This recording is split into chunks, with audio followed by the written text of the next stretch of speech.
যে রোদ পড়ছে মনে হচ্ছে সূর্যটা আজ আমাদের বাড়ির উঠোনেই নামবে। আমার তো মনে হয় শ্যালো মেশিনের পানির বদলে এখন সূর্যের শরবত বের হবে। কি গো, রোদে তো তুমি কালো হয়ে আস্তে একটা জাম হয়ে গেছো। আরে কালো হইছি তো কি হইছে, রোদে পুড়ে খাটলে তবেই না সোনার ফসল ফলে। ভাবছিলাম গরমের দিন আসলে বিয়ে করব, কিন্তু এখন ভাবতেছি আগে এসি কিনবো তারপর বিয়ে করব। সূর্য ভাই একটু তাপ কমাও, এত গরমে কষ্ট করে ভিডিও বানাই, কেউ সাবস্ক্রাইব করে না। গরমে বাঁচতে হলে 5 মিনিট কাজ, 10 মিনিট গাছের নিচে বস। গরমে শুধু গরু না, আমাকেও ধুইতে হবে। 100% গরম ছাড়া এই দুনিয়ায় আর কিছুই 100% পাওয়া যায় না। ভাই সূর্য গরম 50% কমাও।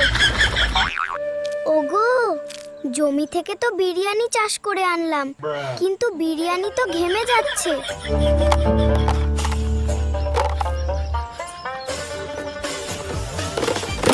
সূর্য ভাই, তোমার কি ছুটি নাই নাকি বউ পোলাপান নাই? আমি নিজেই কাজ থেকে রিজাইন দিলাম, থাকো তুমি।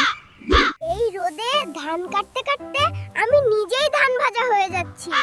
উপায়, আমি তো আজকেই পৃথিবীতে আসছি, এত গরম কে অন করলো? ছাতা ধরো, ঠান্ডা থাকো। জমিতে পানি দিতে এসে আগে নিজেই গোসল করে নিলাম, গরমও তো কম না। উপায়, পাইপ আগে চেক পরে কাজ। এই রোদে আমি ফ্রাই না, আমি বেবি বিরিয়ানি হয়ে যাচ্ছি।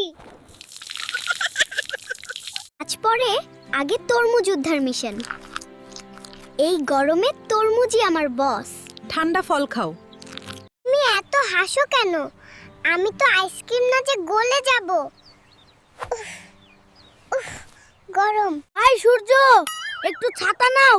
তুমি এত গরম দিচ্ছ, তোমাকে ফিরিয়ে দিলাম, ছাতা নাও। সূর্য ভাই, তুমি কি মোবাইল চার্জার? এত গরম কেন দিচ্ছ? একটু ঠান্ডাও দাও না। না